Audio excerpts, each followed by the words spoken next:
Hey everyone, I'm Dr. David Park, and I will be your instructor this semester for U.S. History. This is my introduction discussion, so I can tell you a little bit about myself and why I'm here, and more importantly, so I can tell you why you are here. First, about me and how I got here. I am half Korean, half Norwegian. That's why the YouTube channel is called Norwegian History. I was raised in Hawaii. My dad is Korean, full Korean, and part of his family lived there. And after that, I moved to rural Canada. It was so rural that there was not a school that was nearby, so I homeschooled. And I continued to homeschool even after we left Canada, all the way up until college. When I got to college, I had homeschooled the whole time, so I didn't have a GPA, so I actually started at NCTC at the Corinth campus. And at the Corinth campus, I went there for 2 years, and I did really well. And then I transferred to a school in New York, and I got my bachelor's degree in psychology, and I have a master's and a PhD in history. An interesting thing about me and my family, an interesting thing about me involves my family.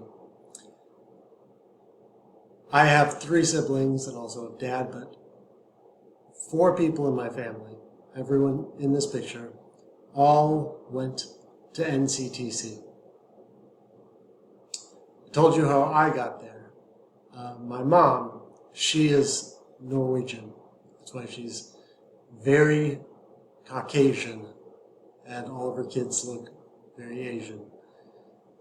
She is a very Caucasian person. Her mother was born in Norway, and she went to BYU. She used to be Mormon. I was raised very Mormon. And she and my dad met at BYU. They got married. She dropped out of college, and she had 4 kids. And so she didn't have a bachelor's degree. 20 years later, when she was in her 40s, she had to start over, and she went back to school. And she went to NCTC. NCTC accepted her old transcripts, and also she was able to go and figure out what degree she wanted to get, because she's phenomenal at math and with numbers. And she wasn't sure if she wanted to do accounting or finance. And so she went to NCTC for 2 years, did really well, and ended up getting a degree in finance. And after she got her bachelor's, she transferred, got her bachelor's degree, she eventually ended up working for Morgan Stanley, and she retired from there. She did really well for herself. She now lives in Fort Worth in the historic district right near the Fort Worth Zoo. And now that she's retired, she also plays in a jazz band. She plays the piano. She plays in a jazz band, but it is a non-performing. It's just recreational because she gets stage fright. My sister, she's older than I am. She's smaller, but she's much, much tougher than me. She also homeschooled. We're very close in age. And when she got done with, or when she finished with high school, she was playing ice hockey at the time. Everyone in my family played hockey, but she's phenomenal at it. She's the tough one in the family. If you were putting bets on who would win in a fight, her and me, I have, I don't know, good 6 inches on her, maybe 50 pounds, but she would beat my ass any day of the week. I would put my money on her 100% of the time in a fight between me and her. She was really good at all sports, but she really excelled at hockey. And when she was playing hockey, she was on a traveling team in Colorado. And so she had 2 more years of eligibility. So instead of going straight to a 4-year university, she went to NCTC, also the Corinth campus. We were there at the same time for part of it. And she did really well. And then she continued to play with the travel team.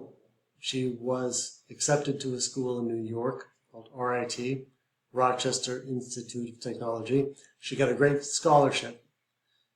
She went there and became captain of the ice hockey team, and she did so well up there that she was inducted to the RIT Hall of Fame in 2022. She holds the record for the most goals, points, and game-winning goals of, I believe it's any hockey player at the school. So she broke a lot of records.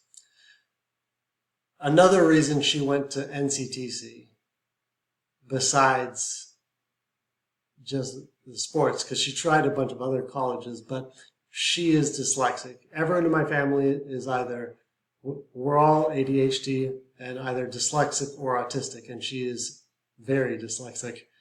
And the people at NCTC worked with her. They helped her to work with what was considered a disability then, but we now know has what is in some sense a disability also has some corresponding strength to it as well. And the instructors were so great about working with her that she always felt like she was being cared for and taken care of and understood for what for her dyslexia. And the only special treatment she got was, or special consideration was extra time on test, because it takes her extra long to spell and work through words. But she did really well at NCTC, and that's why she got the good scholarship. She did really well at hockey, but she also graduated, made the dean's list every semester she was at RIT and graduated with high honors. And she also now works in finance. And she plays the violin, because in Asian households, everyone plays a musical instrument. In a lot of Asian households, I should say.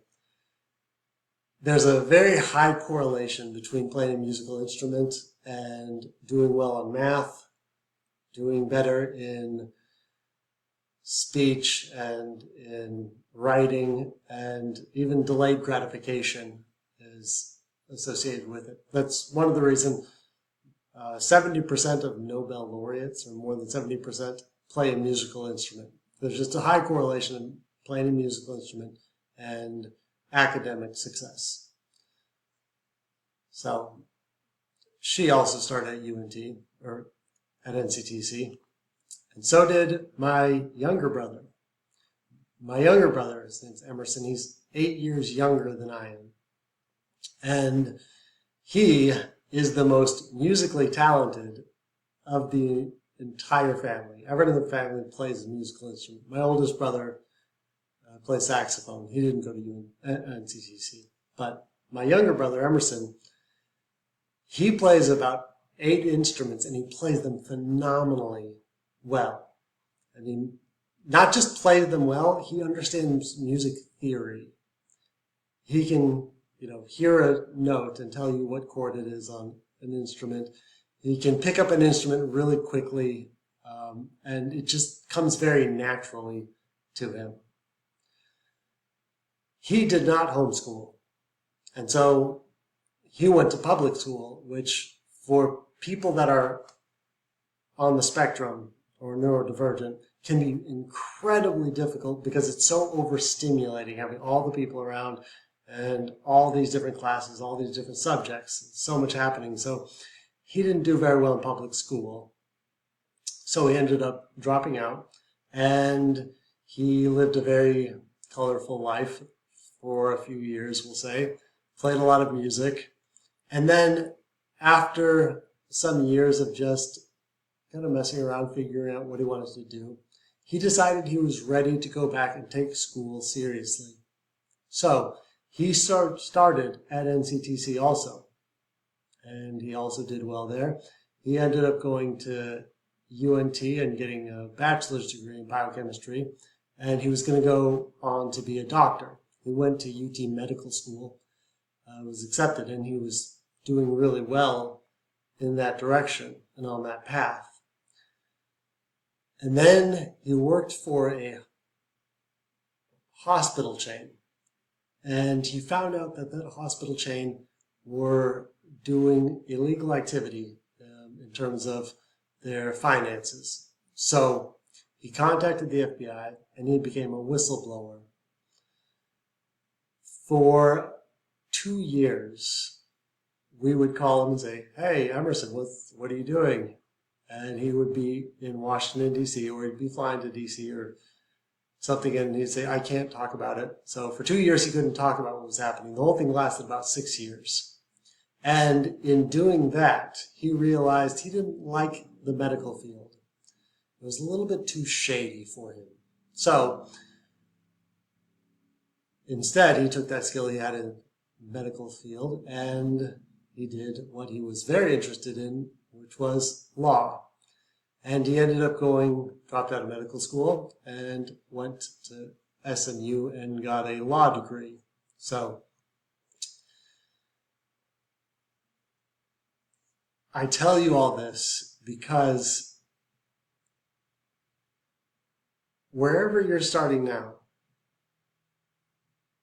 if you have no GPA, if you dropped out of high school, got a GED, if you haven't been to school in 20 years and this is your first semester back, you can do great things starting from this point.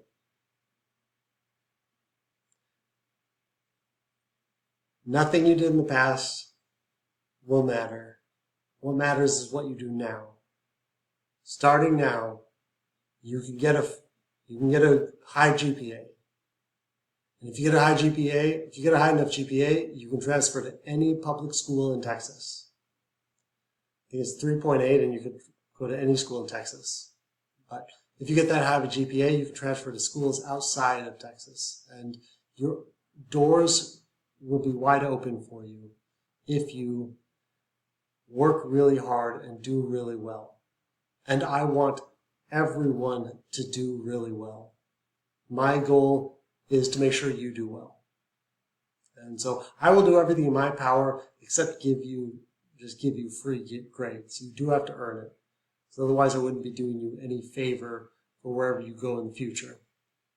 But I want to emphasize that you can go great places, do great things, starting from where you are right now in this class. That's my family, and I'm very proud of them. As for me, I also play a musical instrument. I played the bagpipes for 25 years. In my family, I am by far not the most musically talented. And I knew this when I was young. And so when picking a musical instrument, without realizing it, I understood the concept of supply and demand. And I knew too many pianists, I knew too many drummers, I knew too many guitar players, and I knew I wouldn't be the best at any of those. So I went with the instrument that everyone seemed to like, but no one seemed to play. And because of that, I ended up joining a phenomenal bagpipe band that's located here in North Texas in Dallas, the North Texas Caledonian Pipes and Drums. Internationally competitive, award-winning band. The picture here, we won the U.S. Open in Alma, Michigan, has opened a lot of doors. I played for 25 years.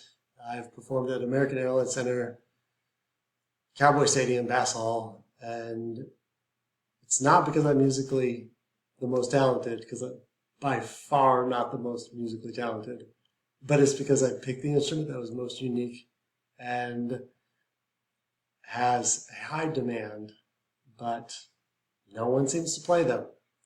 If you've heard a bagpiper in the DFW Metroplex, there's a good chance I know them or I've met them. I have not been able to play for about 3 years now. I have long-term health issues related to COVID, and so I've had to give it up for quite a while, which has been absolutely heartbreaking since it was a major part of my life for 25 years. But fortunately, I still have history, and I absolutely love history. History is my passion. If you believe that everyone has a special skill set and they have something that they're put on this earth that they're going to excel at above everyone else, for me, that thing happens to be history. I wish it could be something cooler or more lucrative, but unfortunately for me, it is history. And so I just love what I do. I love history. I love teaching it. I love reading it. I love writing it. I love everything about it. I love thinking about it.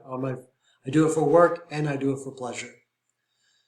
So how exactly did I get so into history? And why am I so into history? There's two big reasons. First, growing up, I used to love comic books. I was so into comic books. Only Marvel, though. DC, if we're all being honest with ourselves, is just really lame. Batman, it's cool, but the rest of it, it's really lame. Marvel, though. Marvel's awesome. And so I used to read a ton of comic books. I used to collect the cards. I used to have toys. And at some point, when I was reading the comic books, well, I can tell you the exact moment, actually. It was when Spider-Man's parents came back for the third time, and I just couldn't have any emotional reaction to it. I was like, well, if you're going to keep killing him off and bringing him back, how am I supposed to care about this? It was at that point I realized, this is just a soap opera with superpowers. And then I realized that in this world that we all live in the world that we share, there have been humans that have lived, that have done such incredible things that they might as well be superheroes. There are individuals that have lived in the same world, that experience gravity and the laws of physics just like us, that accomplish things that are so incredible. It is beyond the ability to understand how that was possible. George Washington. There are some people that like to denigrate everything he did because he was a slave owner. Now, he does deserve criticism for being a slave owner because he knew it was wrong. In his own writings, in his own words, he knew slavery was morally wrong. But that does not negate everything else he did in his life. And I promise, when you get into the details of George Washington, what he sacrificed was so incredible. And it was for an idea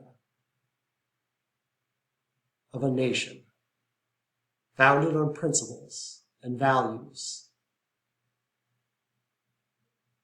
It just defies logic how impressive he was in the amount that he sacrificed of himself to make that happen. Thomas Jefferson, just insanely smart. If he were alive today, he would be an academic. He knew 5 languages fluently. I've read that he could write in Greek and Latin at the same time with both hands.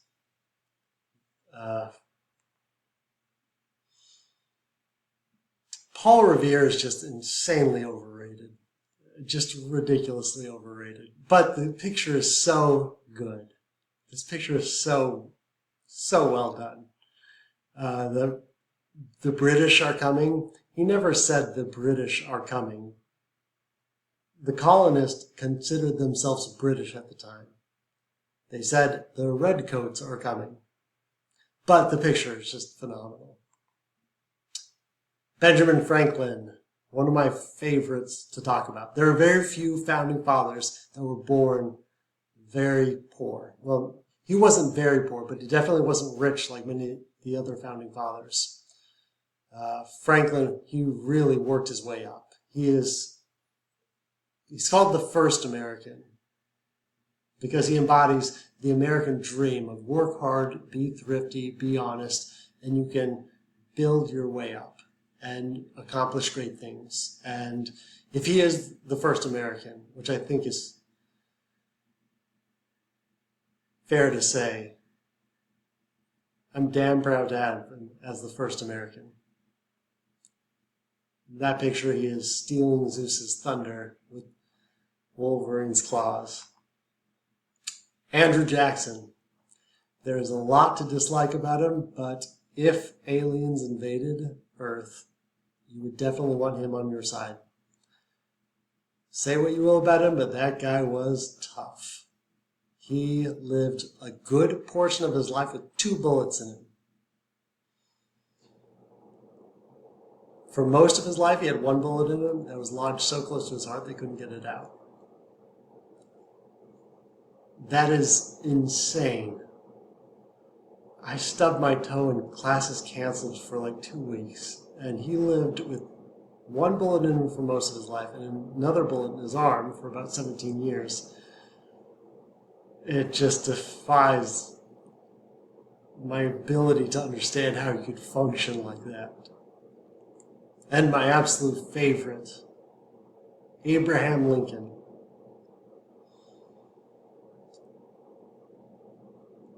Abraham Lincoln was the most sensitive president we've ever had.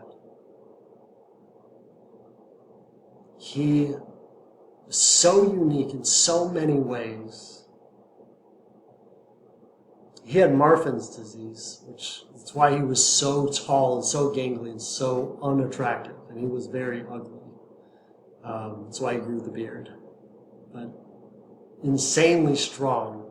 And so he was a phenomenal wrestler. He could wrestle 4 people at once and just beat them all. He was incredible at it, but he hated violence.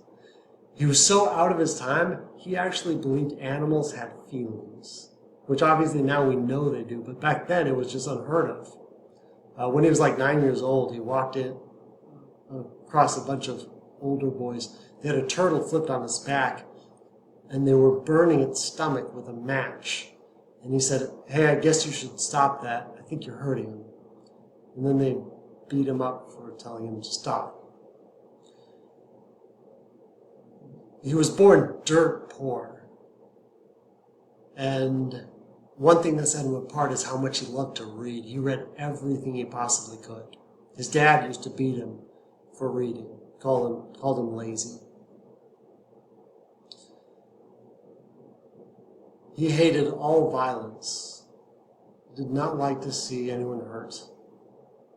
And yet, from those terrible beginnings, he will get all the way to the presidency.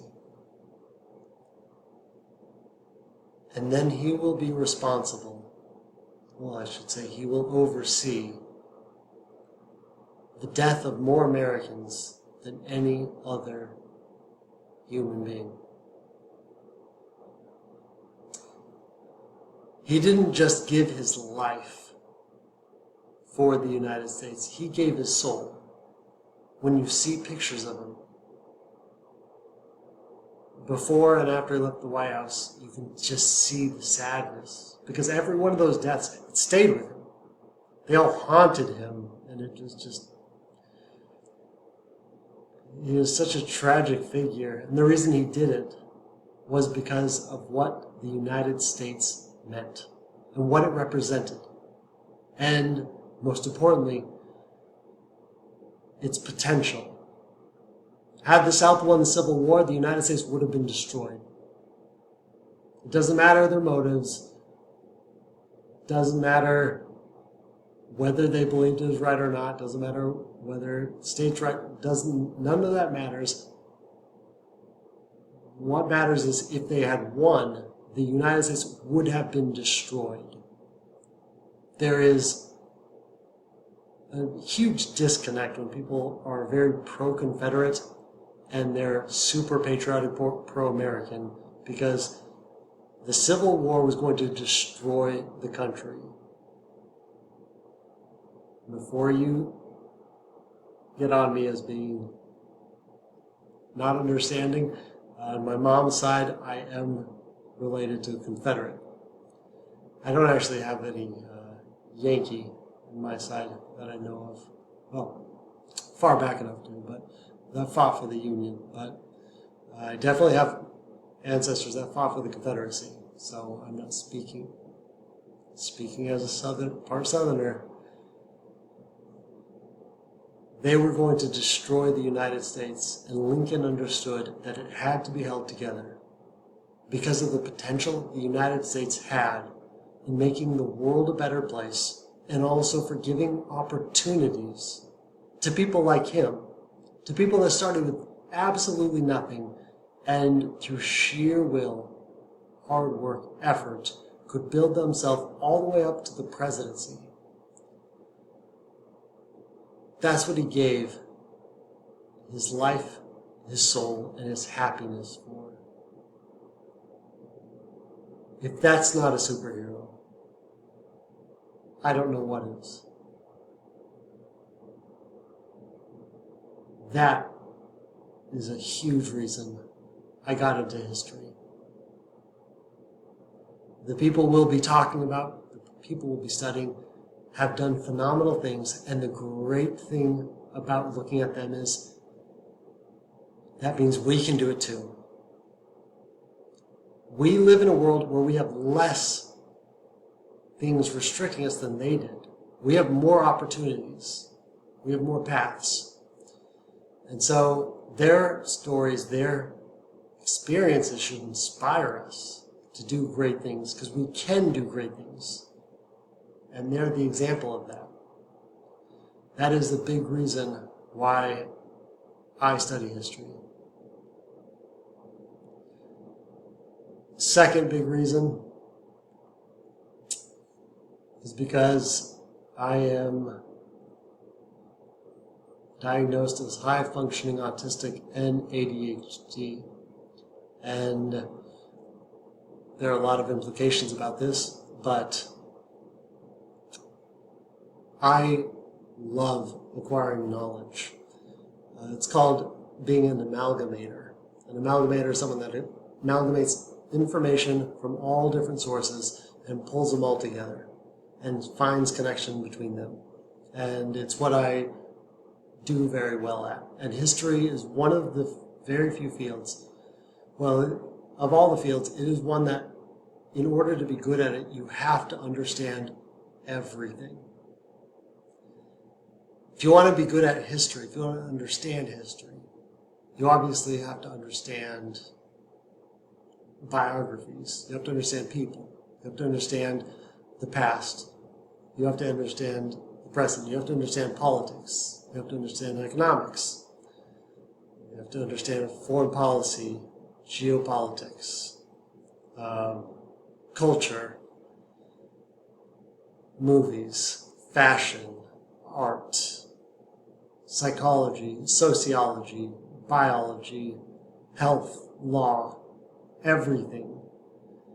Because in order to understand a historical event and the historical person in the historical event, you have to understand all these things. What we try to do as historians is get all these factors, all these considerations, to try to understand that moment, that person, as best as we possibly can, and to get all the data we possibly can and compile it together. And so I'm cognitively predisposed to love history because I just love learning about absolutely everything. And history gives me that opportunity. And in this course, it will give you the opportunity too. So that's why I'm here. The more important question is, why are you here?